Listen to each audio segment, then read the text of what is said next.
Okay, so today we're going to look at painting backgrounds and looking at some different techniques that you can use to make your background not just a plain solid color.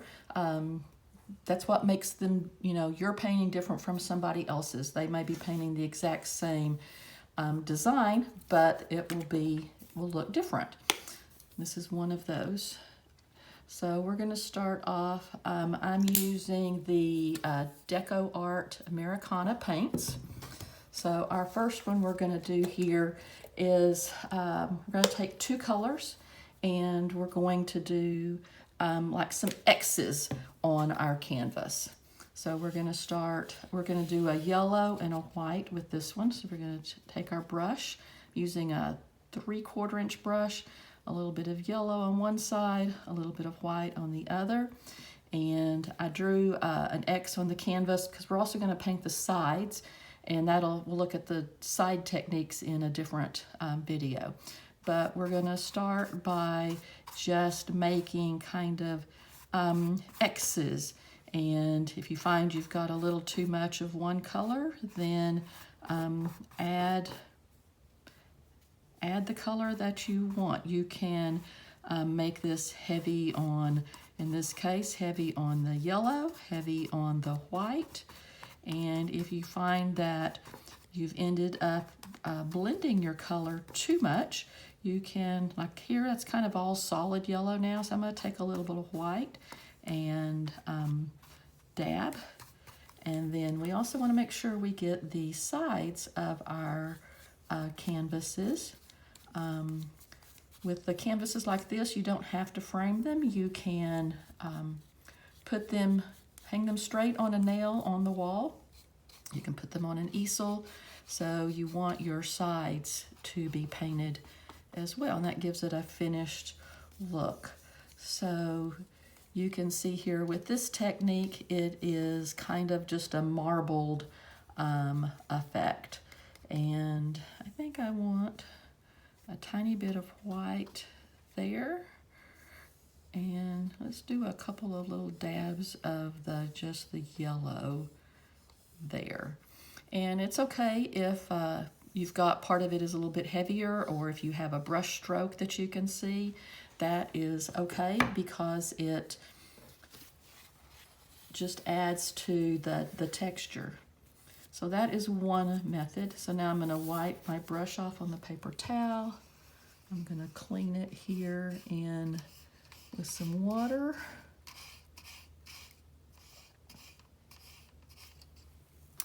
Get it good and dry. I need a little bit more. So I've just got a Solo cup with water. I fill it up a little bit below the ridges in it, and I use the ridges to help get the excess water, and just wanting to get all the colors off. So the next one that we're going to look at is we're going to do some navy and some turquoise, and we're going to use a sponge with this one. So let's put a little navy on the plate, and I'm just using a paper plate for my palette.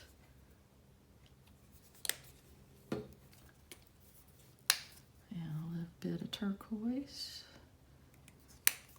So this one we're going to be doing a sponge painting. So I'm going to come over here, I'm going to do the opposite side to give that yellow a chance to finish drying before I try to get up too close to it. So I'm going to paint my solid color navy.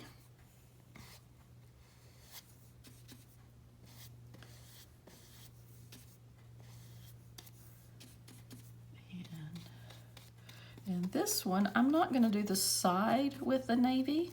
I'm going to do the side edge with the turquoise and just give it a contrasting color for the side edges. And let me get some of that bullet navy out of my brush. Wipe it down. And then let's go ahead and paint the turquoise on the side.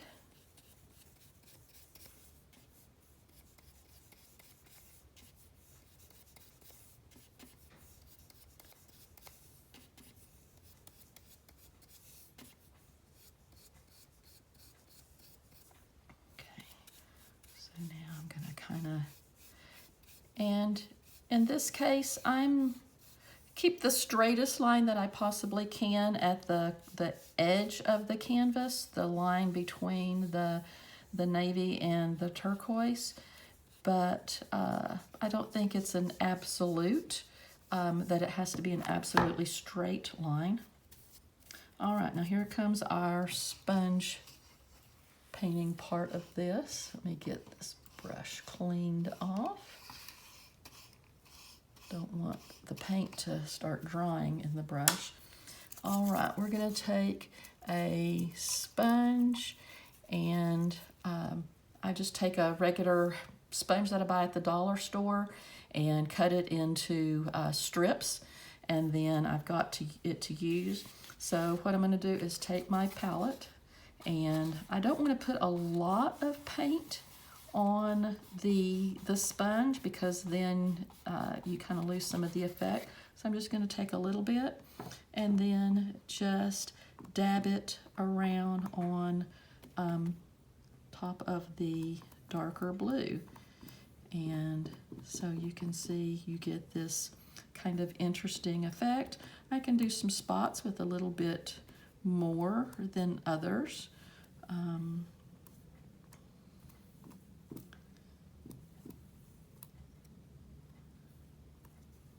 There, so you can do as little or as much of the sponge painting, sponge print. So let's just say I thought, oh man, I've got too much turquoise. What am I going to do? So I'm going to bring my sponge back over into the navy, and I'm going to do a couple of go-overs, and it'll help kind of subdue a little bit the turquoise. And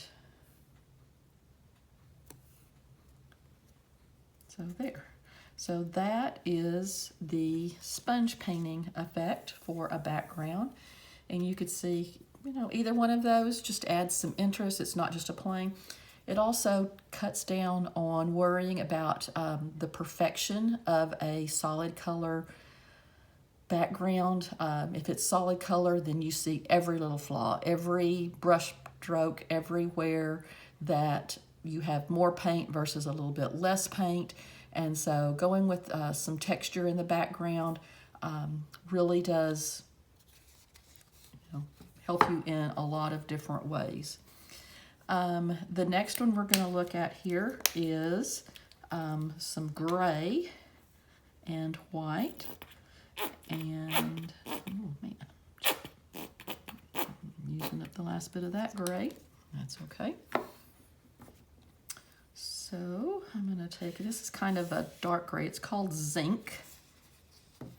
So I'm going to take it and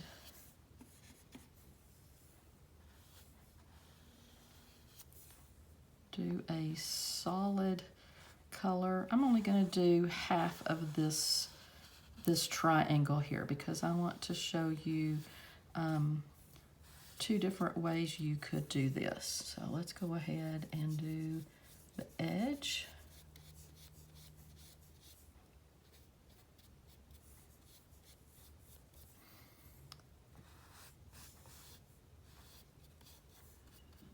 Okay. Now let's get this paint off.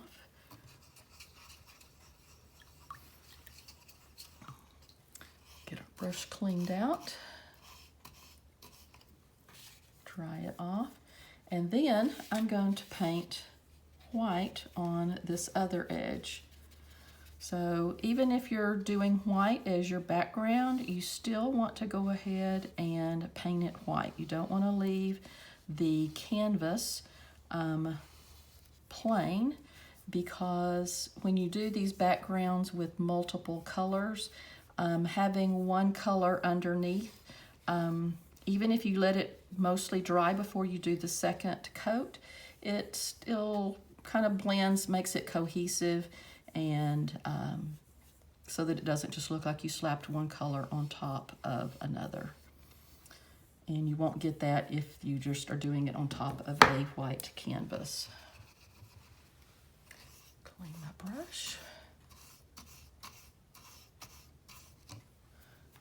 All right, now we're going to take a paper towel. I don't need this whole big paper towel wadded up in my hand. So for the gray, I'm kind of want to wad it up to where I've got as much wrinkles as possible. And, oops, put my finger in the paint. So I'm going to just kind of dab some white on, and it kind of gives it a little bit of a marbling texture to it. And I spread the paint out on the paper plate and just dab it lightly on it because I don't want to pick up great big blobs of paint, just like that little blob right there. And see, I can kind of wipe it off and start over with a couple of others. So that's a technique that gives you a little bit of marbling. Now I'm going to do the opposite on the white. I'm going to come in with a little bit of gray lines, and you'll see you get a little bit of that marbling kind of technique on it. I'm not as impressed with this. I think if I was doing it on a full-size canvas, it would probably look better. But it's worth experimenting. So sometimes if I'm wanting to experiment and I don't really want to waste a canvas, maybe I'm out, running low on canvases, or I just want to practice a technique, I get some cardstock will work, watercolor paper, even a piece of cardboard will help you to, you may not be able to put all the layers, it won't hold as much because it's a wet medium, but it will allow you to at least do a little bit of experimenting. So that's our method with the paper towel. So next up, we're going to do we're going to use bubble wrap. So let me start off. I've got a lot of colors on that plate. I'm going to move over and start a fresh one. So I'm going to do a little bit of blue paint here and just a tiny bit of, actually I'm going to use that white that was on the other plate too. So we're going to start off, I think my yellow and the turquoise ones are dry enough that I can kind of hold it that way. So we're going to start off by painting blue.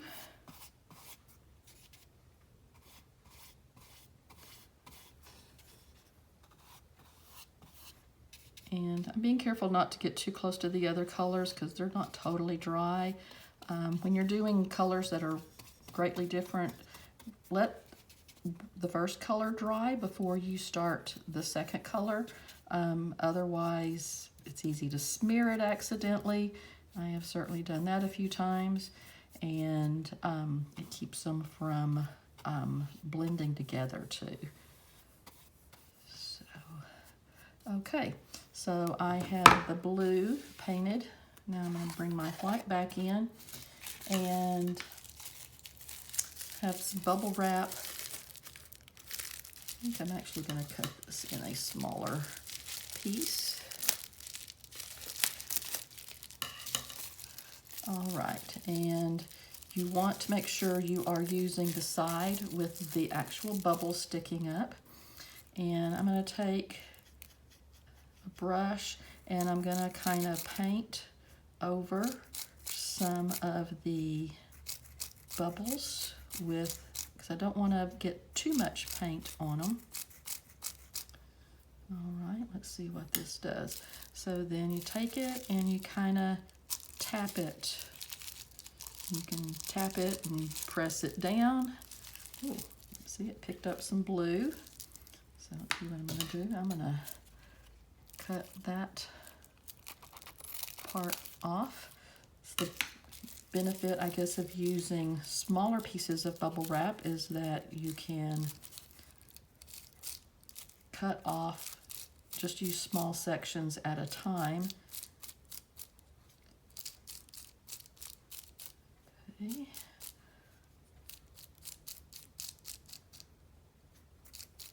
So painting the white paint on the bubble wrap, and so I'm going to do some on the sides a little bit. Let's see if we can get into this corner here.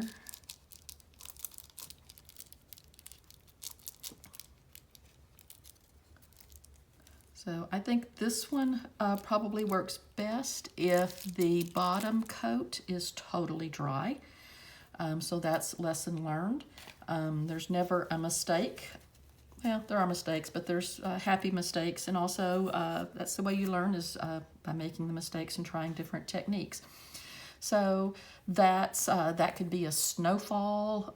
Also, it could just be textured. I could take the blue and come back over on top with the blue paint and put blue back on, and then I just get different kinds of techniques for that. Okay, so our last one that we're going to do for backgrounds is we're going to look at some different ways to do backgrounds. Let's just say you're doing an outdoor painting, or you're doing a floral painting, and you have, you know, you just want to kind of give the impression of leaves in the background. So what we're going to do is we're going to do a couple of different techniques using the using green paint. So let's get brushes clean here. Let's get all this blue off.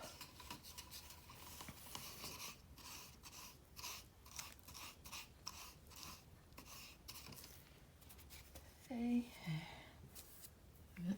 Still got blue in it. Okay. Let's put the towel over. All right. So I'm going to put this is a really dark green. So we're going to put some of that on our plate. And then some light green. So we're going to do a couple of the same techniques that we already went through. We're going to take a little bit of dark and a little bit of light green and just dab it around. And this gives the impression of just leaves in the background, or grass, trees, if you're doing a landscape, and without being specific leaf shapes.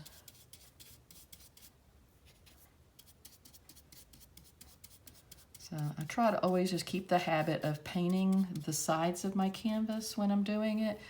When I first started, I would frequently forget, and then I'd have to try to match the color to what I had been doing.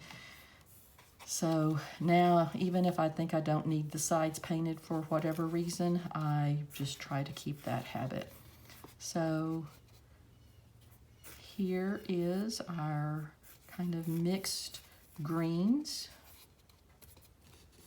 All right, for the next one, we're going to paint this middle section dark green. And then I'm going to let it dry, because we're going to do a couple of techniques on that where we want it to be more dry.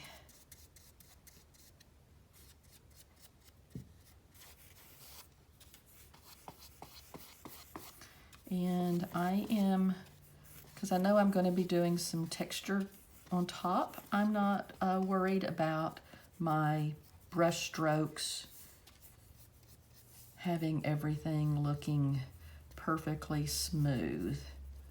because having a little bit of difference in the texture or the color tones, even though it's the same color, it is deeper because it's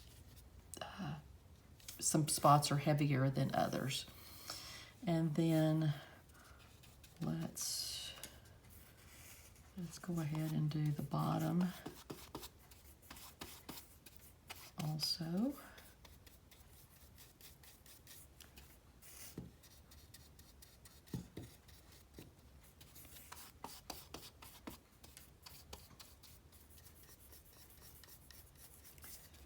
Okay. So for the sake of holding onto this easily, I'm not going to paint this corner that I'm holding onto, since the rest of it is still wet.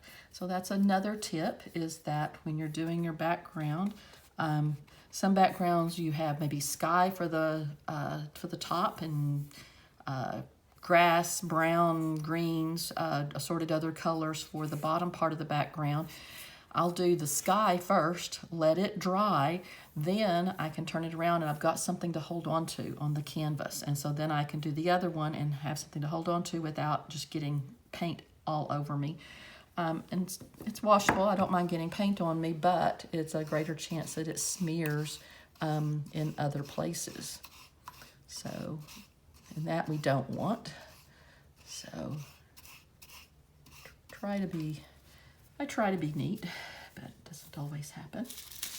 All right, so let's see. These are both still a little wet. So I think the first one that we're gonna do is we're gonna do some paper towel. And so I'm gonna tear off a little paper towel. I'm gonna do on the bottom one. Let me get some more fold. I want that paper towel just really kind of wadded up as much as possible. Plastic wrap, a little wad of plastic wrap is also a great thing that you can do.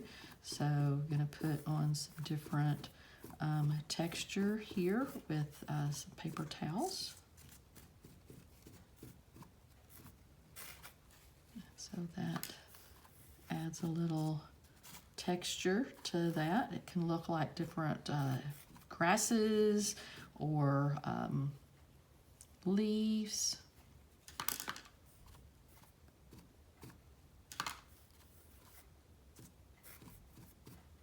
All right, then let's take a little bit of bubble wrap and I paint a little bit of the, making sure I get the right side where the bubbles actually are, the light green.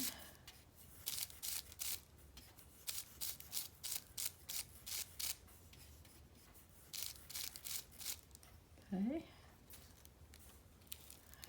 And I'll pat it down. Oh yeah, I like that. Add a little bit more. It's still, until the bottom color is 100% dry, it may pick up little bits of it. That's okay. Just dab it down again. Put more back light green onto it. Just keep patting it down. Oh man, I really like this one. This also gives what they call the bokeh effect. It is like an out of focus, and so you could do different colors on this.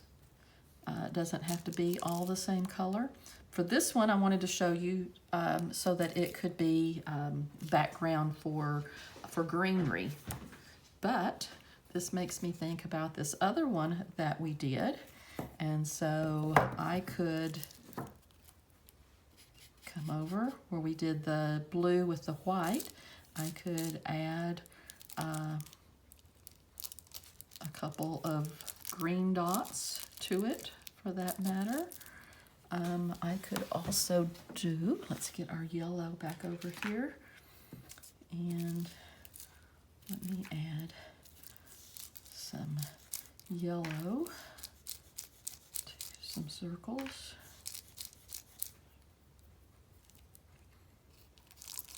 some yellow, and you can do different colors with the bubble wrap. And that just gives lots of additional interest to your background. So I hope these different methods help you when you're doing your painting. If you're doing one of the paint kits, you now have some different things you can do with your backgrounds. And in the next video, we're going to look at what you can do on the sides of the canvases. So thank you for watching. Bye-bye.